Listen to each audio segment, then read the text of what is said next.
How Blotzeth had been built was beyond me. No stone or timber had been used to raise these houses. Father had never said what they were made of, though I thought they looked like crab shells. The houses rose from the ash, white and covered in barnacles and weeds, illuminated by a sickly green light that poured forth from the highest towers. They seemed to have grown straight out of the ground on their own. There were no sharp edges anywhere, no square windows, doors or chimneys. I remembered stories from my childhood about velhorodonts, massive lumbering beasts with long noses that lived in the southern provinces. When they grew old and were about to die, they would leave their herds and embark on a lonely final march to the graveyards of their ancestors, where they would lay down to die. If you visited one of those velhorodont graveyards, you would be surrounded by colossal, ancient skeletons as far as the eye could see. They were towering and cold, an endless landscape of twisted and alien death. That's how it felt to walk ashore in Blotzeth. If I let my imagination run wild, it wasn't difficult to imagine I was a tiny flea scurrying onto a crab graveyard. "But when will she come home again?" Mother had asked back in the banquet hall at Castle Lavenhugel. "The Ash Elves cannot be trusted." "Do not worry, Natalia," Father had said. "My name holds authority in Blotzeth, and our daughter will be received like a queen. She won't be there for longer than a month." "A month?" "Yes, and then she will be home again." According to Father, Blotzeth was the most imperialized city in Loch Lalesh. "You'll find many of our own there," he had told me before I boarded the ship in Foxenberg. Now, weeks later, I stepped off and entered Blotzeth. I was here. Not just in my fantasies, I was truly here. What if I never went home again? The thought sent a thrill through me. Neither Werner nor any of the captain's men followed me ashore. Pleased with myself, I set off along the harbour. The planks of the docks felt soft beneath my heels. I looked around for a welcoming committee, but there was none. There wasn't much life on the docks at all. Almost no other ships were in port. I counted only 12 besides ours. I spotted a few ash elves working, carrying crates and barrels, pulling ropes, whatever they were doing. A couple of guards patrolled the docks, but otherwise, the harbour was deserted. I looked at the workers, all male elves. Their clothing reminded me of something from my childhood. A book? Yes, I recalled a red and dusty cover and drawings depicting the peoples of the deep and mysterious East, far beyond no man's land, and the mountain ranges at world's end. Loose grey shirts and high collars, wide-brimmed hats, and scarves that covered their noses and mouths. I glanced at the guards. They were females dressed in flowing robes with green embroidery along the sleeves. The armor plates they wore over their clothes reminded me of insects. The thought that their armor might have been scavenged from the carcasses of dead bugs sent a shiver down my spine. Imagine how giant the beetles of Loch Lalesh must be if that were true. I wanted to ask one of them, but not before getting a closer look. It was hard to make out the elves through the fog. I stopped and squinted toward the nearest ash elves. By Demiron, they were horrifying. It wasn't just that their skin was dark grey, almost purple. It also appeared infested with fungus. The sight both disgusted and attracted me, making me want to scrape the mold from their pores. I wondered if they ever did it themselves. Like the elves from the south of the Empire, the ash elves had long, pointed ears, but that's where the similarity ended.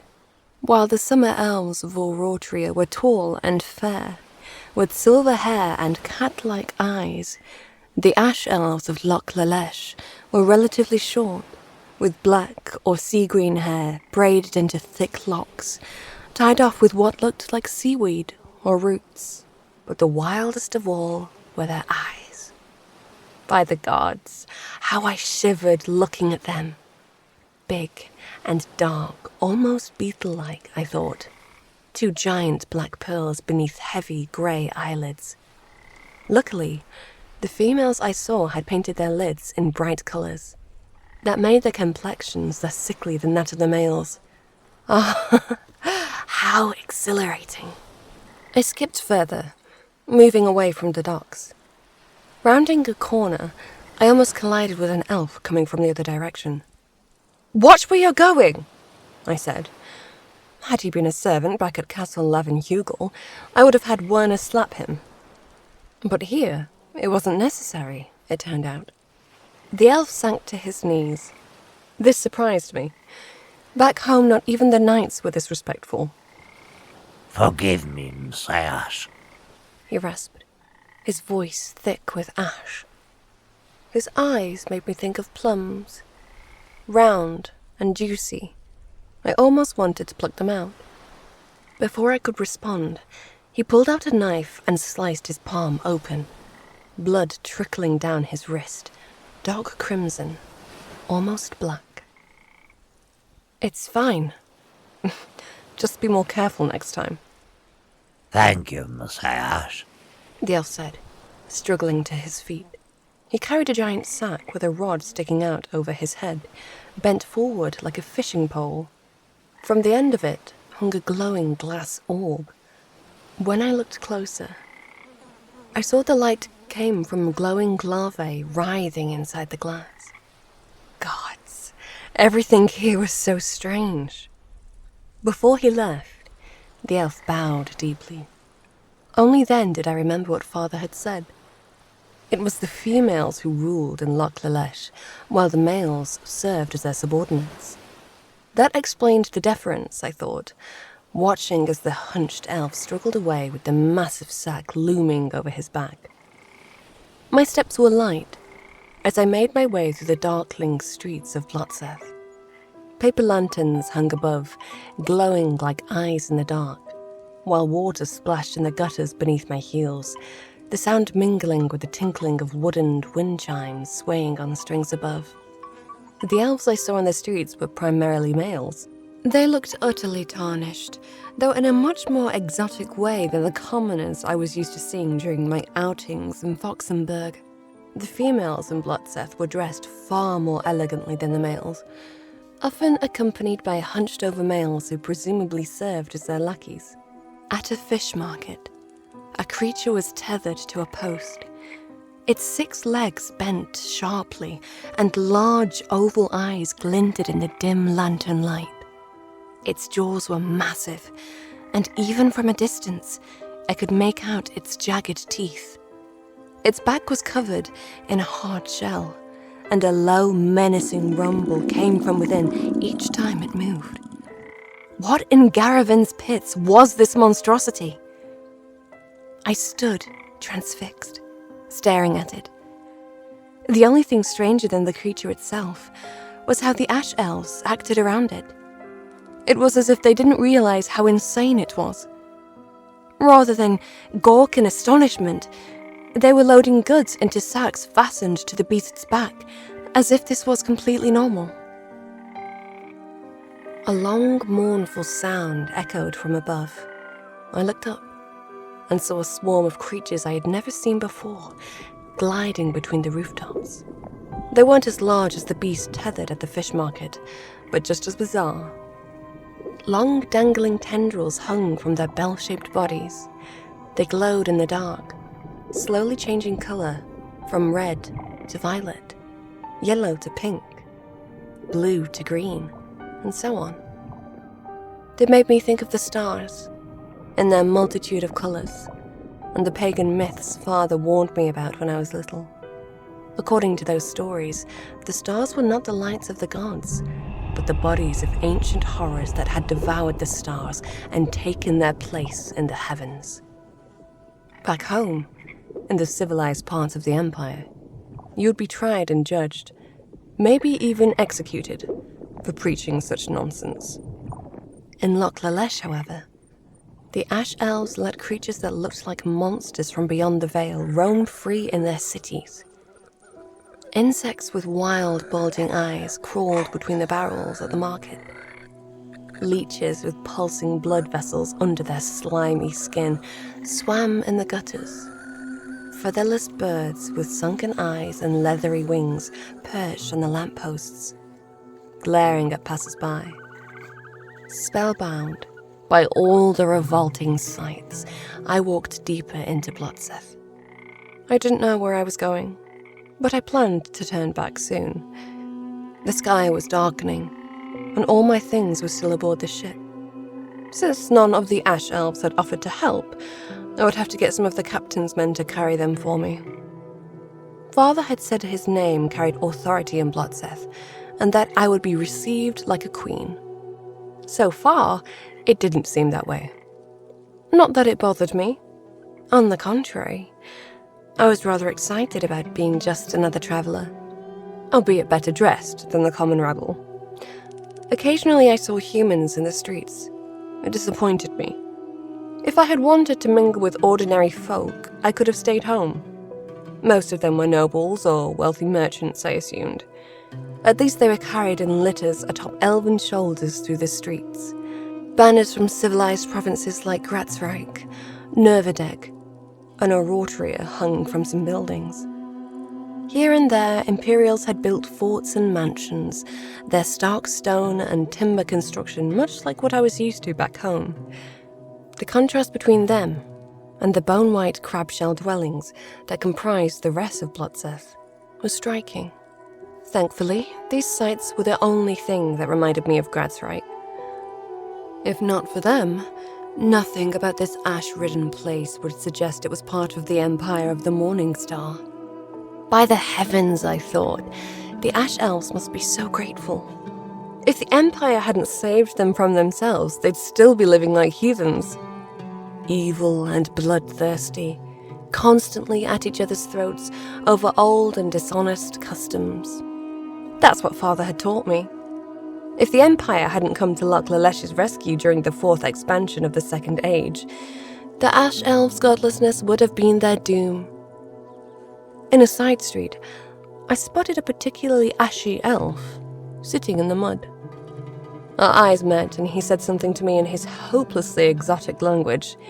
Naturally, I didn't understand a word he said, but given the historical context, I gathered it must have been a form of thanks. "Oh, the pleasure is all ours," I said, folding my hands over my chest. "My name is Emilia var Lavenhugel. May the grace of the Seven watch over you in this dark and dreadful land." Outside a tap house, I stopped and looked around. Normally I wouldn't be allowed to go to such places alone, but since no one could stop me this time, I entered. As I pulled open the circular door, the hinges shrieked, as if the aged and crippled entryway could barely tolerate my touch. The first thing that greeted me as I stepped inside was a set of stairs plunging into the darkness. Echoes of my clicking heels reverberated off the bone-white steps as I descended. In the depths of the tap house, a handful of elves were scattered over a few round tables, drinking from painted clay mugs. They had their tattered hoods pulled down over their eyes and drank in silence. My arrival must have lit up the room, for as I crossed the floor, they lifted their gazes and looked at me. In their eyes, I was an exceptionally bright and beautiful figure from a distant and exotic land. At the bar, I sat down and ordered a cup of what the barkeep offered.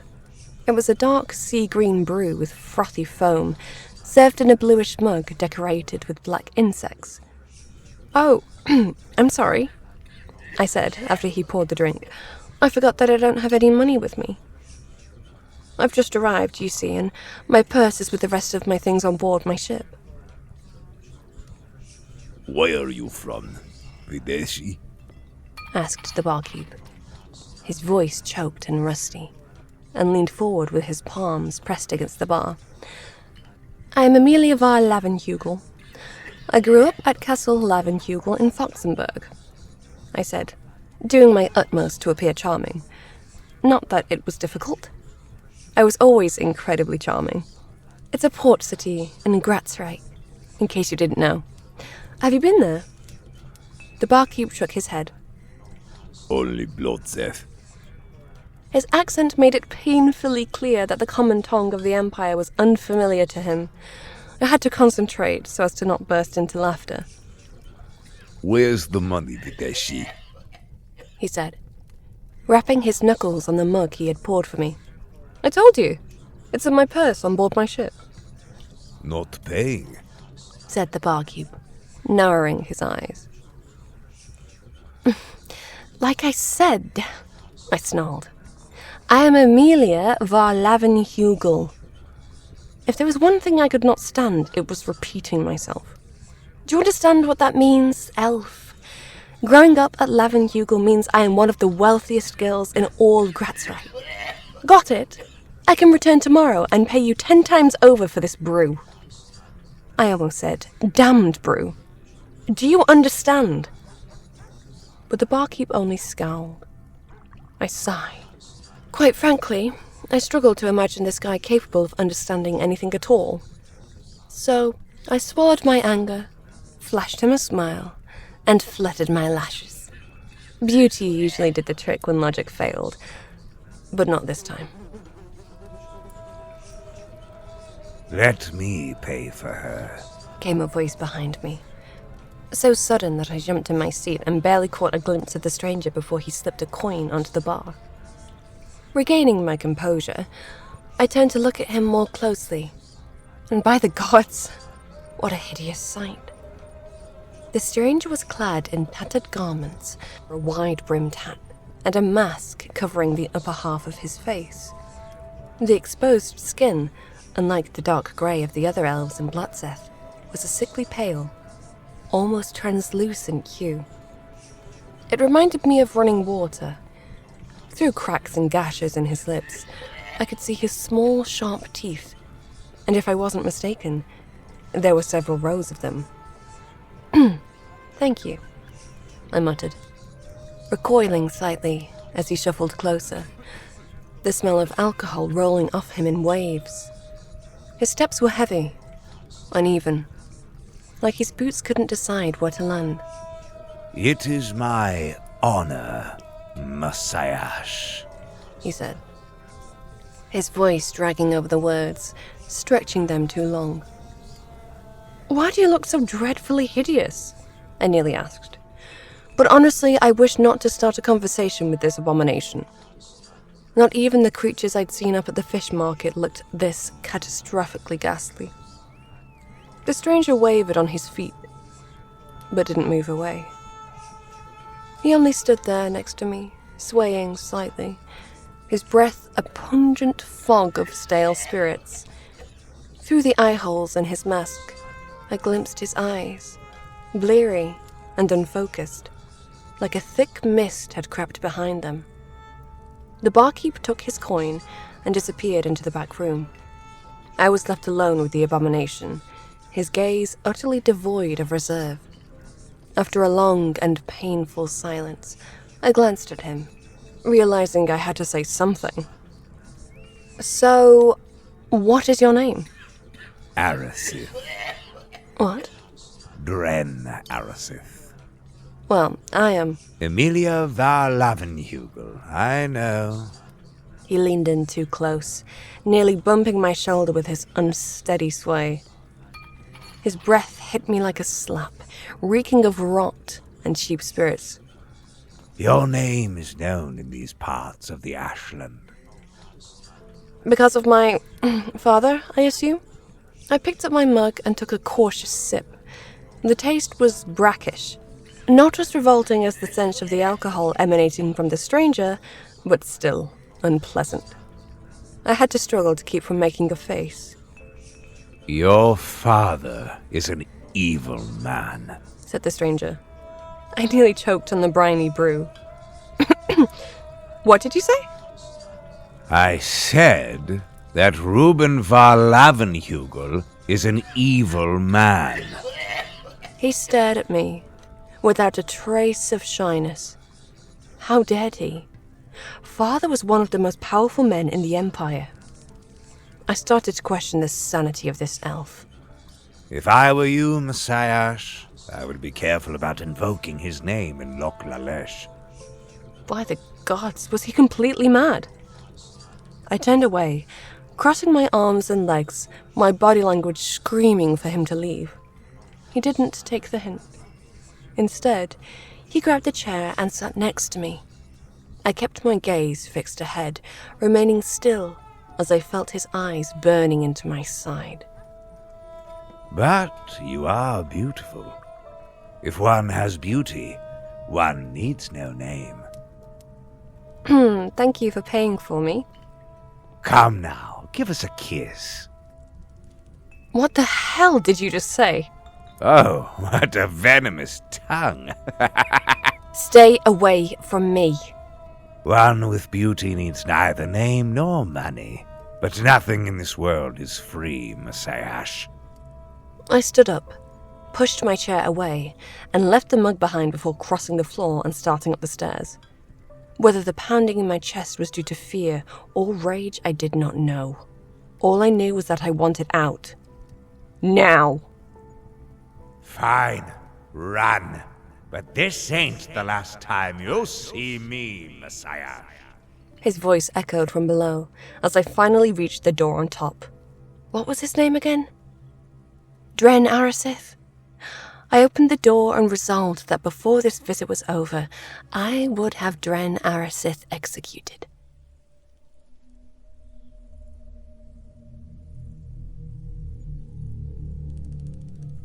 I was trembling as I left the tap house.